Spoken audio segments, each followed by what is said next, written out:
Have y'all ever heard of a show called Divorce Court? No? Well, let me have the honor of introducing you to this reality goodness. Before I do, hola, ¿cómo estás? Welcome to my channel. I go by Mercedes Lens, and here we discuss and analyze many topics, and you get a peek through my lens on said topics. We have fun here, so if you're down for that, sit back, grab your ice cream, I got mine, and let's get into this video.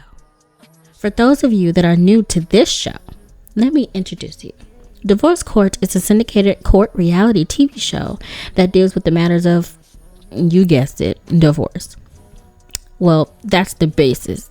They also deal with couples wanting to get married and wanting advice if they should get married. And some couples are basically looking for counseling or guidance to keep their relationship together. Divorce Court is one, if not the longest syndicated court shows on TV. And because they've been on for decades, and I mean decades, and in those decades, there have been so many judges presiding over this court. Some of those judges include Judge Maybelline, Judge Lynn Toler, Judge Faith, and most recently, Judge Star Jones. Okay. Listen, don't even get me started with that one. But nonetheless, I, however, was introduced to Divorce Court via Judge Lynn Toler. I don't remember specifically how I got into watching Divorce Court, other than I'm a reality show court junkie that watches almost all of the court shows. Like Judge Mathis, People's Court, Judge Judy, Judge Maybelline. But out of all of those shows, I've learned the most from Divorce Court. I would watch it religiously as I crocheted in front of the TV. You know, it was giving real bad grandma vibes, and I regret nothing, so no judgment over here. Anyway, I was so obsessed with this show that I would listen to the playlist of old episodes while I would drive. Like, everywhere I went, an episode of Divorce Court was playing in my car. I watched the TV show so much that my mom started watching it with me. And I didn't realize how much I had learned from Judge Toler and her temperament and advice until I started applying those lessons and skills in my everyday life. I noticed I became more of an effective communicator. I even counseled some couples and was able to give some sound advice.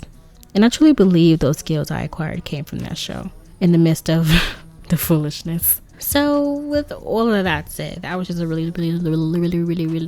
long, super duper way of me saying I had specifically taken a liking to Judge Toler, and Judge Toler is that chick, and therefore her cases are the ones I will be discussing. Also, as a disclaimer, although I like the show, I wasn't always a fan of all the episodes, so I'm okay with some foolishness that was allowed, but too much foolishness and I'm good for turning something off.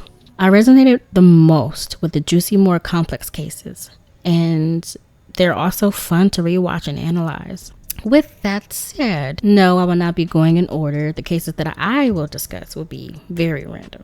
So that brings us to our first case, Shanesha and Rodney. The show is formulated to couples giving their accounts to different concerns and issues. Judge Toler asks questions to clarify, and once she has enough information, she ends the show with a word, honey, a word. So we have Shanesha Tisdale and Rodney Johnson. Rodney is 32 years old. He's a medical biller. And Shanesha is 28 years old, and she's a cashier. They have 2 children together, been together for 9 years, and ready to call it quits. Rodney says that from the moment he met Shanesha, it's been a roller coaster ride. He proposed twice and has a second ring and plans on giving it to her, but wants to know if he should stay or go. It's very confusing. Like, I low-key don't know. I mean, I do know, but I don't know why he's here. And listen, as the adult woman that I am, I've had some experiences, or at least I've seen enough to understand where he's coming from. Like, if you truly love a person, it's easier to look past their flaws. So he's battling with that between wanting to marry her and confronting or facing who she really is and how that coincides with who he is in a lifelong marriage. But before we get into any of that, we should probably start from the beginning. They met at a restaurant that Shanesha worked at, and he asked her, "Do you do bad things?" What the hell? Like, I don't understand why that was intriguing to her? Do you do bad things? I don't. That can mean so many things. Like, nonetheless, she was intrigued by this, and that was basically an icebreaker for them. And she went home with him that night after work that day. I'm really confused on why she thought, okay, let me go away with this guy. But like I was saying, she went home with him that night, and Judge Lynn Toler was like, what the fuck? She was like, they said Ted Bundy was moved too, so you got to be careful with that. And I will 100% agree, because you don't know what these people be doing. These people are crazy. Nisha wasn't nervous about it because she said it was like love at first sight. She trusted him. Rodney then said the first year and a half was great. After 2 years, the trust went down and more people's opinions got involved. So already right there, I can just see that's a red flag. The more people you involve in your relationship, the more likely they will begin to influence your relationship. It's a double-edged sword, because some people do have sound advice and some people just want to be all up in your business. And then if their advice kind of overtakes what's happening between you and your partner, I can already tell right there that was pretty much the catalyst to why things went down. But nonetheless, he said after 2 years, the trust went down and more people's opinions got involved. She didn't trust him as much. When he doesn't answer the phone, she calls excessively. Red flag. She admits to it because he's looking for him to care, pretty much. She feels like sometimes he acts as if he doesn't care. He's not affectionate enough for her. Some people's love language is, for the most part, different.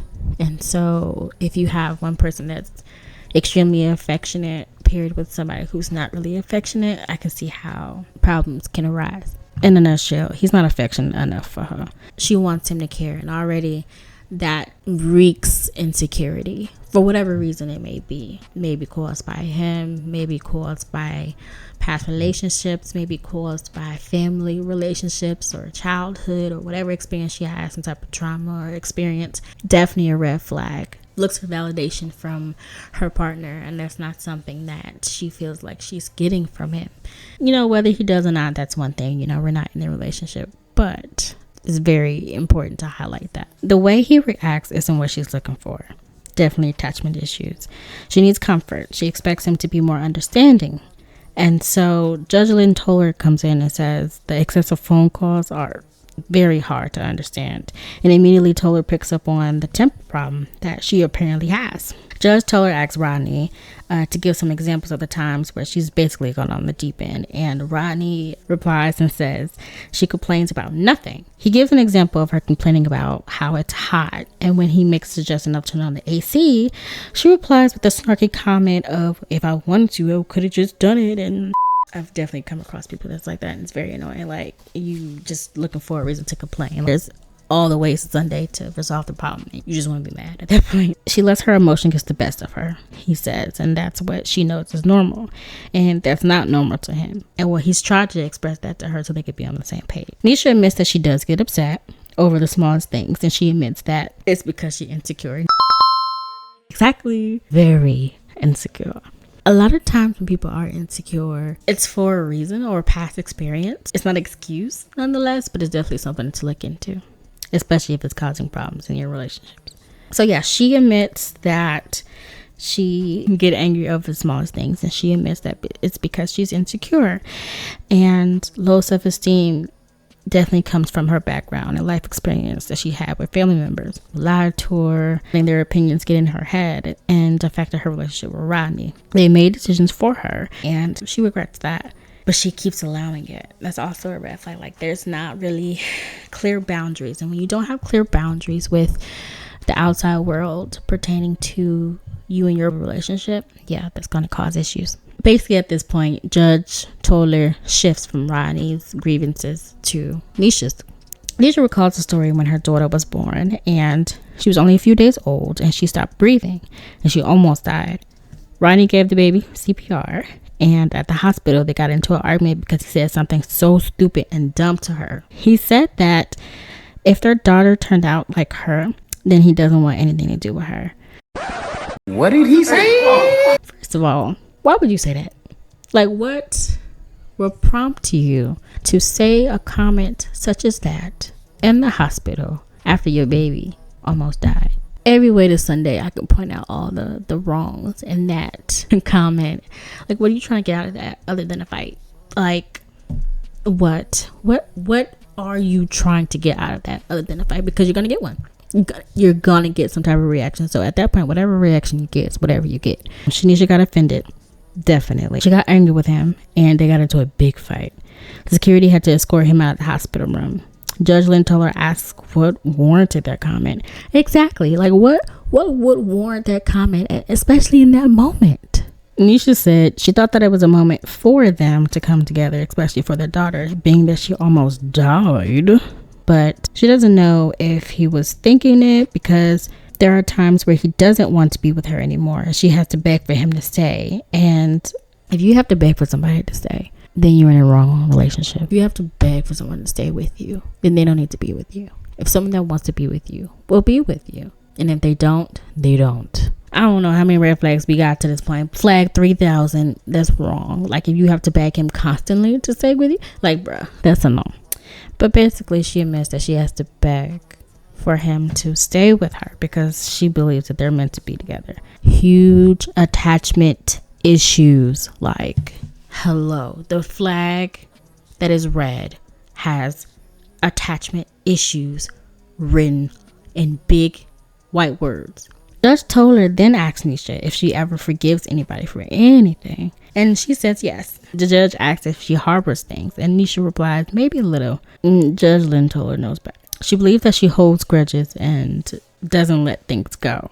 She believes that she holds on to everything that she's angry about, and she's mad at him about everything. She's just constantly angry because she's holding in that anger of what he did last week, what he did yesterday, what he did a couple months ago, what he did. And so she holds on to it, and this is what Judge Lynn Toler is thinking pretty much. Rodney says she talks too much, and if she stopped talking too much and actually listened to and paid attention to what she was saying, then they would have less issues. Judge Toler then asked Nisha how logical are her arguments.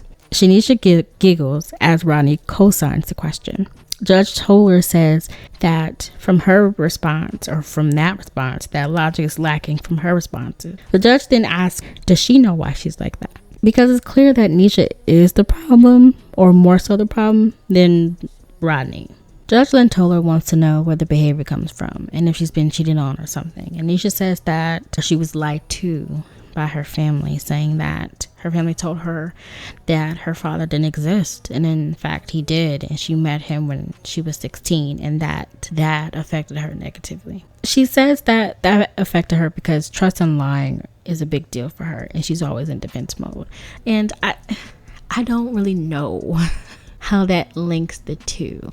I guess it would in some ways more than others, but I guess it makes sense. I guess so. Rodney praises Judge Lynn Toler for hitting the nail on the head, but he asserts that Nisha isn't crazy. She's just scared of change. And it's very insightful. I liked when he said that.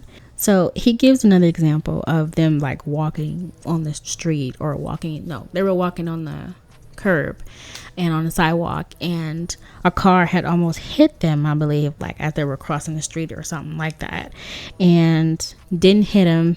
Everything was fine. So the car's already down the corner and she's still hot about it. And he's more like, look, it almost hit me, but it didn't. I'm still walking. Like, I'm still here. And she's still pissed off about it.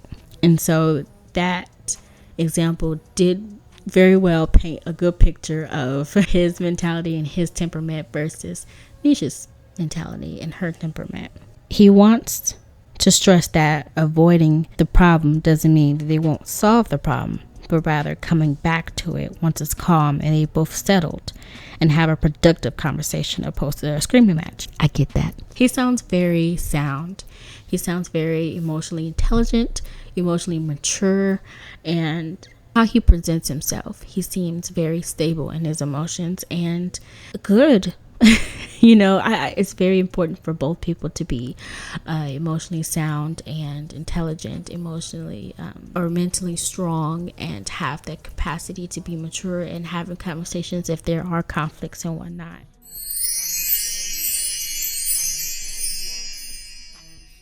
After all of this, Judge Lynn Toler ends the episode with a word, honey, and she gives her advice on what she thinks. And baby, when I tell you, this lady is so wise.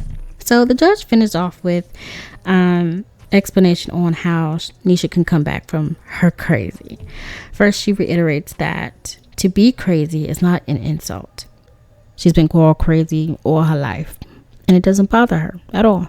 Listen, I ain't gonna say it as poised as she did, as cold as she did, but listen, you gotta know what the lady said to understand the depth that this lady has. She says as follows, quote, "People used to be afraid of me." Talking to my sister a few years ago, and I remember asking her, I said, we never used to hang out. And she said, because you were mean. And in talking about it with my mother, I was mean because I was angry. And I was angry because I was afraid. She continues and says, so what you have to do is deal with the fear. The fear will take care of the anger, and the anger will take care of the crazy. The time to decide not to get angry about something is before you get angry about anything. You got to have a game plan in place for how you're going to conduct yourself and how you're going to deal with your upset. And you got to know who you are. You got to dissect where you're weak. What's wrong with you?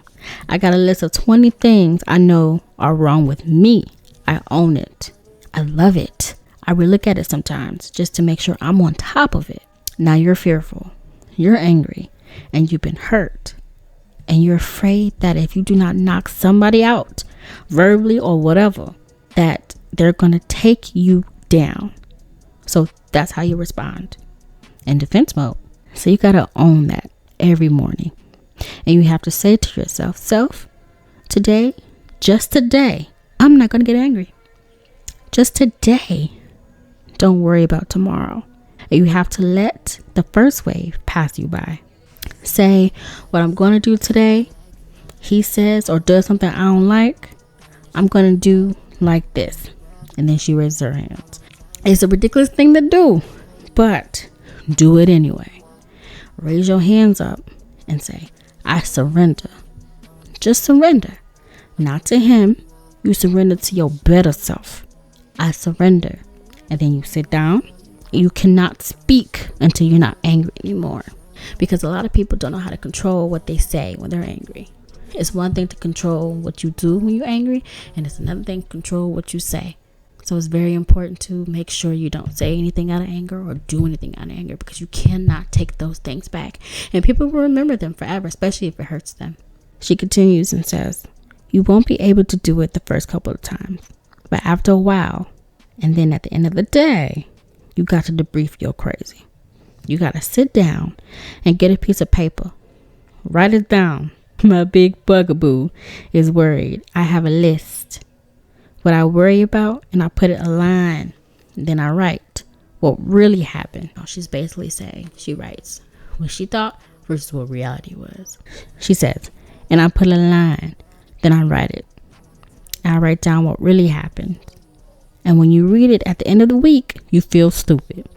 I worried about this all day long, and that happened. And if you keep writing that down, I yelled at this guy about this and that and the other thing, and it wasn't even important. You need to work your situation.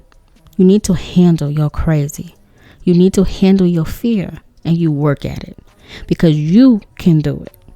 You don't believe in it. Knock that sucker down. You're strong and you're able, and anger is the problem. My fear is the problem. I'm not going to live in my fear. I'm not going to let what somebody did to me 20 years ago tell me that the rest of my life isn't going to be what I want it to be. I'm a bad chick. I can't handle this. Believe. Chills. Chills. Chills. Chills. Down my spine. When I tell you, it was a word, honey. Powerful message. You have to own your crazy. If somebody calls you crazy, don't go off and show them that you're crazy. Analyze yourself. You may be crazy, and figure out that source, and you own it. You check it, and you don't let it rule you. Like, bruh, Shanesha needed to hear that. But not only did she need to hear that, everybody like Shanesha needs to hear that. The key point of this whole thing is controlling your anger, controlling your emotions. Controlling your emotions is what a lot of people lack. Like I said, that was a word. I mean, that's something that I believe that if Shanesha takes that advice, her and Rodney would be solid. because he's wanting to. He's willing, and he's been willing. He's waiting for her to catch up. The longer she takes, I don't think he's going to, wait for her. But do I think she's capable? Absolutely. One step at a time. It closes out saying that Shanesha is working hard to control her anger, and they have set a date for their wedding. As of any recent updates, I don't know whatever happened with them, if they got married or if they didn't, or if they got divorced or whatever. But if they did, I wish them nothing but the best, and I hope that Shanesha, along with Rodney, sought therapy to really work out all the issues and distrust and the anger that she has, so she won't be in defense mode all the time, and realize that they are two opponents in the same ring working together versus fighting each other. With that, I do hope that you enjoyed this video. Please feel free to come back again. We're going to try to do this maybe once a week, among other things. This won't be the only thing that I do, but I will also do other shows, to do other movies. If you enjoy this, please feel free to come back.